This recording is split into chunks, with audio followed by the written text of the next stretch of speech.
नमस्कार। उन सभी दर्शकों को जो अभी ये वीडियो देखने के सक्षम हैं और मैं आप सभी को लकी मानती हूँ कि आप ये वीडियो देख पा रहे हैं। क्यों? क्योंकि आपके पास वो सुंदर 2 आँखें ईश्वर ने दी हैं जिनसे आप ये वीडियो देख पा रहे हैं। तो अब आज हम आँखों की बात क्यों कर रहे हैं? क्योंकि American optometrist society of India, जो अमेरिका की सोसाइटी है जो ऑप्टोमेट्रिस्ट की गाइडलाइन डिसाइड करती है, उसके अनुसार जून के महीने को हम चाइल्ड विजन अवेयरनेस मंथ के रूप से सेलिब्रेट करते हैं। अब जहाँ तक बच्चों के और विजन की देखभाल की बात हो रही है, तो ये जून के महीने में बच्चे तो अपने घरों में हैं, तो हम जनरली स्कूल में जाकर के बच्चों को इसके बारे में जागरूक कराते हैं। तो जो घर बच्चे बैठे हैं और उनके जो माता पिता हैं, उनके लिए ये आज एक जागरूकता का विषय है कि बच्चों के विजन के लिए हम क्या कर सकते हैं या वो कौन सी गलतियां हैं जो हमें नहीं करनी चाहिए। तो इसके लिए हम 3 इम्पॉर्टेंट बात के लिए आज बात करेंगे, जो मेरा निवेदन है कि आप सभी इसको फॉलो करने की कोशिश करेंगे, क्योंकि जाने अनजाने में बच्चों के आँखों की देखभाल ना करने में हम माता पिता ही इसके लिए रिस्पॉन्सिबल हैं।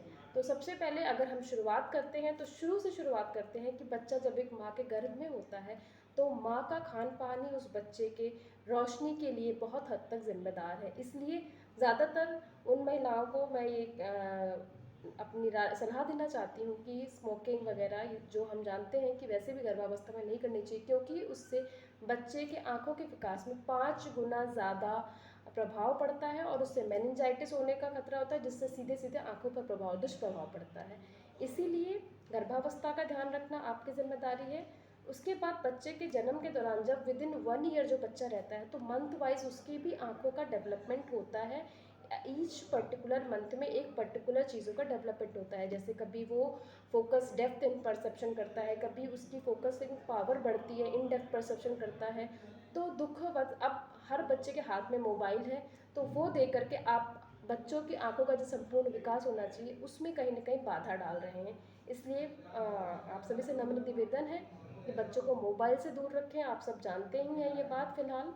तो 3 जो महत्वपूर्ण बातें हैं ये कि विजन स्क्रीनिंग से हम बच्चों की आंखों को बचा सकते हैं। कैसे? इसके पीछे मैं आपको कुछ डेटा देना चाहती हूँ कि हम दुर्भाग्यवश हमारा भारत देश दुनिया में उस हाईएस्ट देशों में से एक माना जाता है जहाँ पर सबसे ज़्यादा ब्लाइंड बच्चे पैदा होते हैं, यानी कि 2,70,000 बच्चे। और यहाँ हमारे देश में हर 1,000 बच्चों पर एक बच्चा ब्लाइंड पैदा होता है। तो इस चीज़ को हम दूर खुद ही कर सकते हैं। और वैसे भी अगर देखा जाए तो 46% ही बच्चे हैं जो रेगुलर स्क्रीनिंग कराते हैं। आधी आबादी के बच्चे हमारे रेगुलर स्क्रीनिंग से भी वंचित हैं। इसलिए सबसे पहले टॉडलर्स स्टेज में या प्री स्कूल के चीज में 3.5 ईयर्स के एज में आपको स्वतः ही बच्चों का आई चेक कराना चाहिए।